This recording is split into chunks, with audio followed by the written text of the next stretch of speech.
अमीर गरीब बच्चे की 26 जनवरी। ये क्या, 7 तो यहीं बज गई।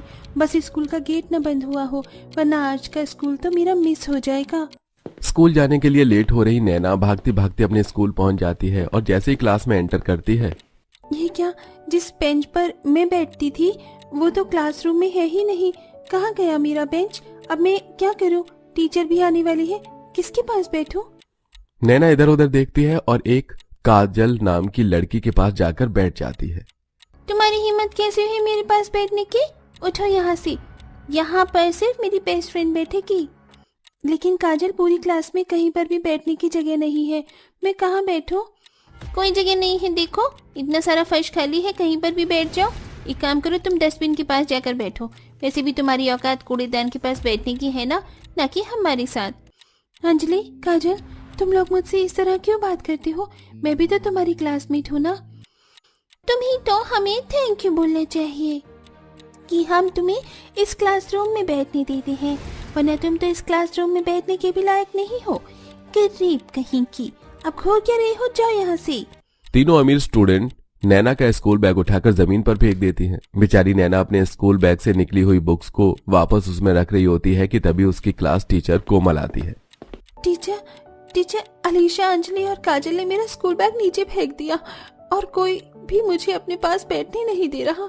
सब मुझे गरीब कहकर परेशान करते हैं। ये लोग मुझे बहुत उल्टा सीधे बोलते हैं। क्लास में कदम रखा नहीं है और शुरू हो गई तेरी शिकायतें। उन्होंने जो भी किया है ना तेरे साथ, बिल्कुल सही किया है। गरीब इसी के लायक होता है। आधे ही मूड खराब कर दिया। अपना बैग उठाओ और क्लास के बाहर जाकर खड़ी हो जाओ। नैना काफी गरीब परिवार से थी।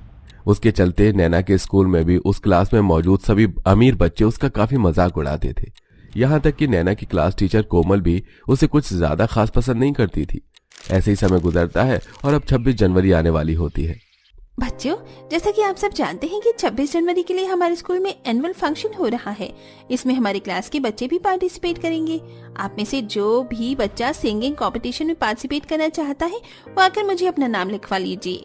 मैं तो बहुत अच्छा गाना गाती हूँ मैम, मुझे भी सिंगिंग कंपटीशन में पार्टिसिपेट करना है। यस मैम, अलीशा तो हमारी क्लास की नेहा कक्कड़ है। अगर अलीशा कंपटीशन में पार्टिसिपेट करेगी तो हम भी कंपटीशन में पार्टिसिपेट करेंगे। सभी बच्चों को सिंगिंग कंपटीशन में नाम लिखवाता देख नैना भी अपनी क्लास टीचर के पास जाती है। टीचर, मैं भी बहुत अच्छा गाना गाती हूँ, मुझे भी इस कंपटीशन में पार्टिसिपेट करना है। क्या कहा? तुम्हें भी कंपटीशन में पार्टिसिपेट करना है? पता है इस एनुअल डे पर कितने सारे वीआईपी गेस्ट आ रहे हैं। अब उन वीआईपी के सामने तुम जैसे गरीब स्टूडेंट से क्या हम परफॉर्मेंस करवाएंगे? कोमल नैना की गरीबी का मजाक उड़ाती है कि तभी वहाँ स्कूल का प्रिंसिपल आता है।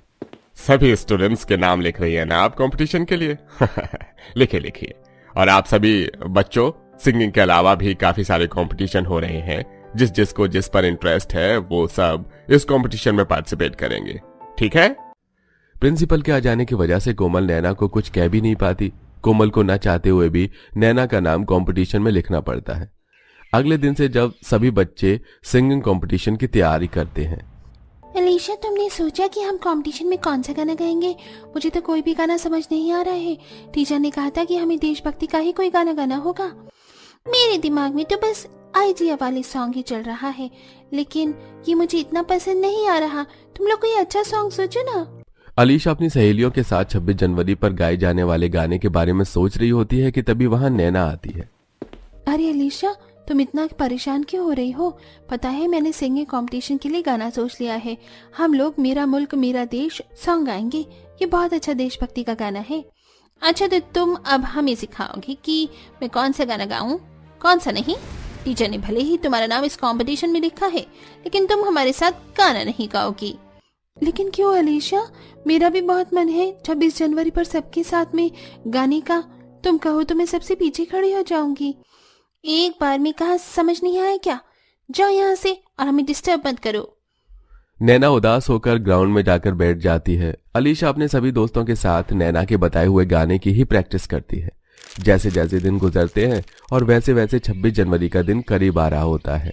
बच्चों, इस 26 जनवरी के कंपटीशन में आप लोग स्कूल की सिंपल यूनिफॉर्म नहीं पहनेंगे। सभी बच्चों को तिरंगा यूनिफॉर्म पहनी है, ठीक है? क्लास टीचर वहाँ से चली जाती है। वैसे अलीशा, क्लास की सभी बच्चे तो 26 जनवरी पर पहनने के लिए तिरंगा ड्रेस लेकर आ जाएंगे, लेकिन हमारी क्लास की एक गरीब कहाँ से लेकर आएगी? ये भी सभी स्टूडेंट्स के साथ बैठकर हमारी परफॉर्मेंस को देखेगी, ना ही तो हमारी तरह तिरंगा ड्रेस खरीद पाएगी और ना ही हमारे साथ कंपटीशन में गा पाएगी।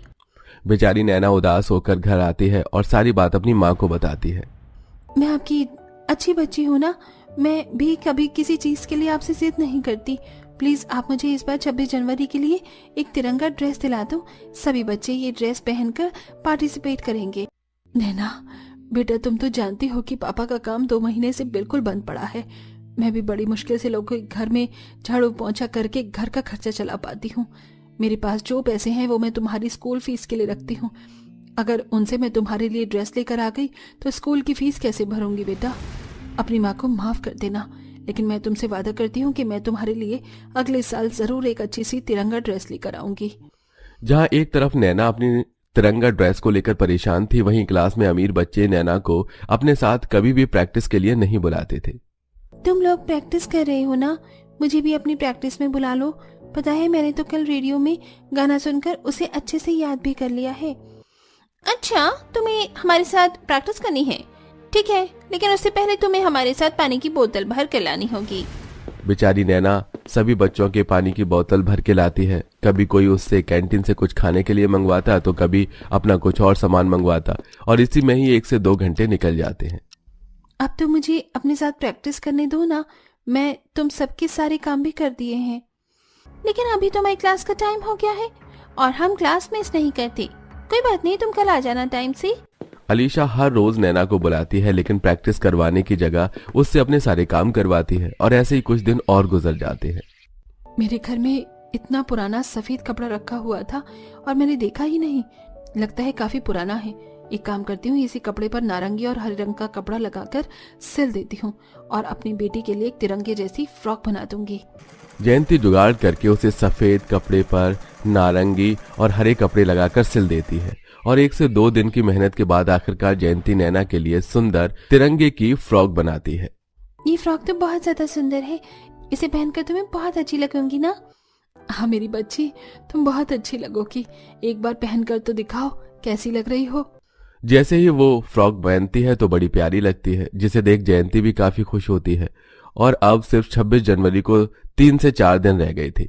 नैना अकेले ही घर में आकर गाने की प्रैक्टिस कर लिया करती थी, और आज आखिरकार वो दिन आ ही जाता है जिसका सब बेसब्री से इंतजार कर रही थी।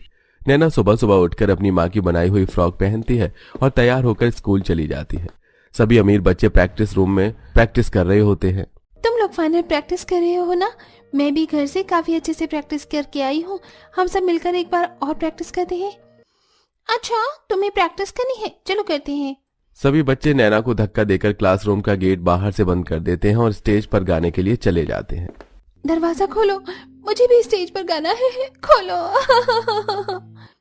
कोमल मैम, आपने बच्चों को ठीक से प्रैक्टिस नहीं करवाई थी क्या? बच्चे तो पहले लाइन में ही अटक गए। वीआईपी गेस्ट क्या सोचेंगे? टीचर, प्रिंसिपल और वीआईपी गेस्ट उन सभी बच्चों को ही देख रहे होते हैं कि तभी अचानक गाने को भूल जाते हैं। वहीं दूसरी तरफ नैना देखती है कि क्लासरूम की खिड़की खुली हुई है। नैना जल्दी से उस खिड़की से बाहर निकलती है और स्टेज पर चढ़ते हुए बुलंद आवाज में गाना गाती है। मेरा मुल्क, मेरा देश, मेरा ये वतन, शांति का, उन्नति का, प्यार का चमन, इसके वास्ते निसार है मेरा तन, मेरा मन। ए वतन, ए वतन, ए वतन, जाने मन, जाने मन, जाने मन। सभी बच्चे नैना के साथ गाते हैं और सभी को उन बच्चों की परफॉर्मेंस काफी ज्यादा पसंद आती है। बेटा, आपने तो बहुत अच्छा गाना गाया है। सभी बच्चे तो बिल्कुल भूल ही गए थे, लेकिन आपने आकर अपनी परफॉर्मेंस खराब नहीं होने दी। इस कंपटीशन की अकेली विनर तो बेटा सिर्फ तुम ही हो। सर, ये मेरी अकेले की मेहनत नहीं है। मेरी सभी फ्रेंड्स और टीचर ने मेरा खूब साथ दिया है। उन्हीं की बदौलत तो आज मैंने इतना अच्छा गाना गाया। इस प्राइज के हकदार मेरे साथ मेरी सभी फ्रेंड्स और मेरे टीचर भी हैं।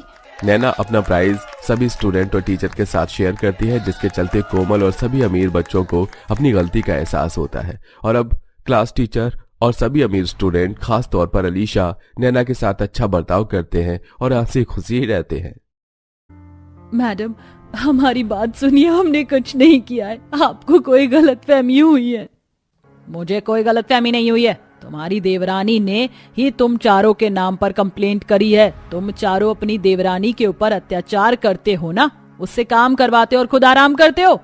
नहीं नहीं, हम ऐसा नहीं कर सकते। आप हमें जेल में मत रखिए, हमारी बदनामी हो जाएगी। अपनी बदनामी की पड़ी है, लेकिन अपनी देवरानी के साथ की गई बदतमीजी की नहीं, अत्याचार की नहीं। तुम चारों को तो यही सजा मिलनी चाहिए और तुम चारों 26 जनवरी के दिन जेल में हो। ये सजा बहुत सही है।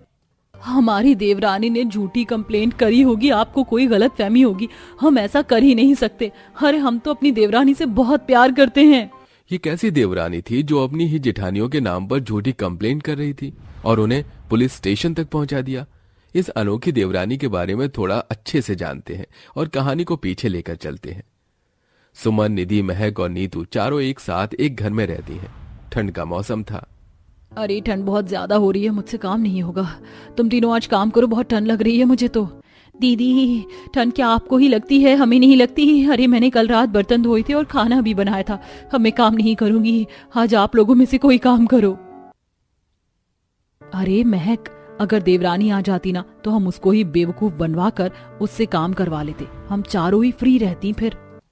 चारों एक नंबर की आलसी होती हैं और एक दूसरे पर बस काम थोपती रहती हैं। कुछ दिनों बाद चारों जेठानियों का देवर मुकुल अपने साथ स्वाति नाम की लड़की को लेकर आता है, जो देखने में काफी काली थी। मुकुल, ये कौन है? इतनी काली लड़की को तुम हमारे घर पर क्यों लेकर आए हो? भाभी, ये स्वाति है मेरी पत्नी। दरअसल अभी हाल ही में स्वाति के माँ बाप का देहांत हो गया और ऐसे में स्वाति को मैं अकेले नहीं रहने दे सकता था, इसीलिए मैंने स्वाति से शादी कर ली। क्या तुम्हें शादी करने के लिए यही काली लड़की मिली? अरे हमारे बारे में तो सोच लेते, हम इतनी गोरी हैं, हमारे साथ ये हमारी सबसे छोटी काली देवरानी कैसे जचेगी? भाभी, आप ये कैसी बातें कर रही हैं? शादी मेरी हुई है, पत्नी के साथ मुझे रहना है, तो आप क्यों ये सब सोच रही हैं? और जितना ये घर आप चारों का है उतना ही स्वाति का भी है, इसीलिए मैं आपसे यही उम्मीद करूंगा कि आप मेरी शादी को स्वीकार करेंगे। मुकुल इतना कहकर अपनी पत्नी को कमरे में लेकर चला जाता है। अगली सुबह स्वाति की जेठानियां उसे जल्दी उठा देती हैं। अरे जल्दी उठो, खाना बनाओ, कपड़े धोने हैं, इतना सारा काम पड़ा है। तुम क्या नहीं हो, इसका मतलब काम नहीं करोगी? माफ करना, मुझे यहाँ का कुछ पता नहीं था ना। बता दीजिए क्या काम करना है, मैं कर दूंगी। एक काम करो, पहले सबके लिए खाना बना दो और हाँ, मुझे आलू के पराठे खाने हैं और सुमन दीदी को मेथी के पराठे अच्छे लगते हैं, तो दोनों पराठे बनाना और उसके बाद कपड़े धो देना, ठीक है? पहले ही दिन स्वाति को काफी सारा काम थोप दिया जाता है। स्वाति ठंड से सिकुड़ते हुए वॉशिंग मशीन में कपड़े धोने जाती है। इतनी ज्यादा ठंड क्यों लग रही है? पूरा शरीर थर थर कांप रहा है। स्वाति वॉशिंग मशीन में कपड़े धोने लगती है कि तभी उसकी जेठानी नीतू आती है। अरे ये क्या, तुम वॉशिंग मशीन से क्यों कपड़े धो रही हो? दीदी, इतनी ठंड हो रही है, वॉशिंग मशीन में ही तो सारे कपड़े धुलेंगे ना। नहीं नहीं नहीं, तुम्हें पता भी है कितना बिल आया था पिछले महीने। हम खुद वॉशिंग मशीन का इस्तेमाल नहीं कर, तो तुम वॉशिंग मशीन का इस्तेमाल क्यों कर रही हो? हाथ से कपड़े धो लो। लेकिन दीदी, इतनी ठंड में हाथ से कपड़े धोना कितना मुश्किल है, जरा मेरे बारे में तो सोचिए। अरे तुम्हारे बारे में सोचकर ही बोल रही हूँ। अभी धूप हो रही है, हाथ से कपड़े धो लो। और हाँ, वॉशिंग मशीन, हीटर, इन सब का इस्तेमाल ज्यादा मत करना। और हाथ से कपड़े धोगी तो तुम्हारे लिए यही अच्छा होगा, कम से कम तुम्हारे हाथ तो साफ हो जाएंगे, गोरे तो होने से रहे। ठंड में अपनी काली देवरानी स्वाति के ऊपर उसकी जेठानियां अत्याचार तो अच्छे से कर ही रही थी। स्वाति परेशान अपने कमरे में बैठी थी। मेरा फौजी बनने का सपना ही रह जाएगा। काश मैं भी फौजी बन पाती। तभी कमरे में मुकुल आता है। क्या हुआ स्वाति, तुम इतना परेशान क्यों हो? दरअसल आपको तो पता ही है, मुझे फौजी बनना था, लेकिन अब शादी हो गई है और शादी के बाद सपने देखने का कोई पॉइंट ही नहीं होता है। तुम ऐसे क्यों कह रही हो? अरे जब तुम्हारा पति तुम्हारे साथ दे रहा है तो तुम खुद को क्यों कम समझती हो? मैं कह रहा हूँ कि तुम फौजी बनकर ही रहोगी। देखो, तुम्हें किसी भी चीज की जरूरत लगे, कोई बुक, कोई एग्जाम देने के लिए फॉर्म भरना है, वो सब मैं कर दूंगा, चिंता मत करो। तुम बस अपनी पढ़ाई पर ध्यान दो, उसके बाद अपने ससुराल पर, बाकी सब मैं देख लूंगा। स्वाति अब अपनी फौजी बनने की तैयारी करने लगती है। ये चीज स्वाति की जेठानियों को बिल्कुल पसंद नहीं थी। ये कौन सी किताब पढ़ रही हो तुम? दीदी वो क्या है ना, मैं फौजी बनना चाहती हूँ तो उसकी ही तैयारी कर रही हूँ, फौजी बनने की। अच्छा, तुम फौजी बनोगी तो घर के काम कौन करेगा? तुम्हारी माँ क्या घर के काम करेगी? दीदी आप ऐसा क्यों कह रही हो? मेरी माँ तो इस दुनिया में भी नहीं है, और जो इस दुनिया में है नहीं, आप उनके लिए इतनी बुरी बातें कैसे कह सकती हैं? तो जाओ ना, छत पर चूल्हा बनाओ और उस पर खाना बनाओ। हम सबका चूल्हे पर बना खाना खाने का मन है। ठंड में चूल्हे का खाना बहुत स्वाद लगता है। दीदी ठंड में आप मुझे वही काम क्यों करवा रही हैं जिससे ज्यादा ठंड लगे, और सारा काम मैं अकेले क्यों करूं? क्योंकि तुम काली हो और तुम हमारी बराबरी तो कर नहीं सकती ना। अब जो बोला है चुपचाप से वो कर लो, वरना तुम्हारी 4 जेठानियां हैं, तुम किस किस से बहस कर लोगी? स्वाति बिना जवाब दिए छत पर चूल्हा बनाने लगती है। मेरे साथ ही क्यों होता है? मैं जितना अपनी जेठानियों के साथ बनाने की कोशिश करती हूँ वो हमेशा मेरे साथ ऐसा ही क्यों कर रही हैं? ऐसे ही कई दिन निकल जाते हैं और स्वाति फौजी बनने की तैयारी कर रही होती है। 26 जनवरी आ रहा है और मैंने एग्जाम भी दे दिया। बस मेरा रिजल्ट आ जाए और मैं फौजी बन जाऊं। इस बार की 26 जनवरी मेरे लिए काफी ज्यादा अच्छी होगी। मैं अपने देश के लिए कुछ करना चाहती हूँ। स्वाति का सपना था कि फौजी बने। कुछ दिनों बाद स्वाति का जब रिजल्ट आता है, स्वाति तुमने अपना सपना पूरा कर दिया, तुम फौजी बन गई हो, ये देखो तुम्हारा रिजल्ट आया है। क्या मैं फौजी बन गई? हाँ तुम फौजी बन गई हो, लेकिन तुम्हारी ज्वाइनिंग कल से ही है। तुम्हें कल ही बॉर्डर के लिए निकलना है। इतनी जल्दी ज्वाइनिंग भी? और कल ही मुझे बॉर्डर पर भी जाना है? हाँ देखो, तुमने अपने सपने के लिए बहुत मेहनत करी है, तो अब तुम पीछे मत हटो। स्वाति अगले ही दिन बॉर्डर के लिए निकल जाती है। स्वाति के पीछे उसकी चारों जेठानियां बातें बना लेती हैं। बन गई फौजी हमारी काली देवरानी, पर कहीं हमारे खिलाफ वो कोई कंप्लेन तो नहीं करेगी ना? अरे ऐसे कैसे कंप्लेन करेगी? हमने क्या किया? किया तो है हमने बहुत गलत। हमने ना सच में अत्याचार तो किया ही था। कोई बात नहीं, कुछ नहीं होगा। डर तो लग रहा है मुझे भी, लेकिन कुछ नहीं होगा। अत्याचार किया तो किया, क्या हुआ? स्वाति काली थी ना, फौजी बन गई है तो बस अब हम उससे थोड़ा सा प्यार से बात कर लेंगे, बात खत्म। चारों जेठानी अपनी काली देवरानी के फौजी बनने से डर तो गई थी, लेकिन अब क्या ही करती। कुछ दिनों बाद 26 जनवरी थी। अरे 26 जनवरी है, आज हम बच्चों के लिए कोई पार्टी रखते हैं ना। बच्चे तो हैं ही नहीं, तो क्या हुआ, मोहल्ले के बच्चे तो हैं ना। चारों जेठानियां 26 जनवरी के दिन मोहल्ले में बच्चों को ट्रॉफी, चिप्स, कुरकुरे बांट रही थी कि तभी पुलिस आ जाती है। तुम चारों जेठानियों के ऊपर कंप्लेंट है कि तुम चारों ने अपनी देवरानी के ऊपर अत्याचार किया, इसलिए हम तुम्हें गिरफ्तार करने आए हैं। क्या हमें गिरफ्तार करने? पुलिस चारों को पुलिस स्टेशन लेकर चली जाती है और लॉकअप में बंद कर देती है। तुम चारों चुप हो जाओ और कोई भी आवाज नहीं करेगा। किसी की कोई आवाज आई ना तो तुम चारों की कहर नहीं। अब हम क्या करें? मुझे नहीं रहना यहाँ, काश मैं अपने घर रहती। कुछ देर बाद वहाँ स्वाति और मुकुल आते हैं। दीदी आप चारों यहाँ पर कैसे? और इंस्पेक्टर साहब, आपने मेरी जेठानियों को क्यों गिरफ्तार किया? आप इनकी देवरानी हैं, लेकिन कंप्लेंट तो किसी और ने करी थी, किसी राधिका नाम की औरत ने। राधिका मेरी पड़ोसन है, आपको गलतफहमी हुई है। मेरी जेठानियों को छोड़ दीजिए। स्वाति अपनी जेठानियों को वापस घर ले आती है और उन्हें तोहफे देते हुए कहती है, दीदी मुझे माफ कर दीजिए, मुझे आने में देर ही हो गई। आप लोगों को मेरी वजह से पुलिस स्टेशन में रहना पड़ा। हमें माफ कर दो, हमने तुम्हारे साथ गलत किया और तुमने फिर भी हमें इतना माना, लेकिन तुम तो बॉर्डर पर थी ना, फिर यहाँ कैसे? 26 जनवरी है ना, तो मैं आप सबसे मिलने आई हूँ और आप सबके लिए गिफ्ट भी लेकर आई हूँ। हम सबको माफ कर दो, हमें अपनी गलती का एहसास हो गया है। हमने तुम पर बहुत अत्याचार किया, अब से हम कभी ऐसा नहीं करेंगे। दीदी कोई बात नहीं, जो हो गया सो हो गया, उसे भूल जाओ, हम आगे बढ़ते हैं। इसी के साथ अंत में 26 जनवरी के दिन पांचों देवरानी जेठानी मिलकर 26 जनवरी मनाते हैं और खुशी खुशी रहते हैं।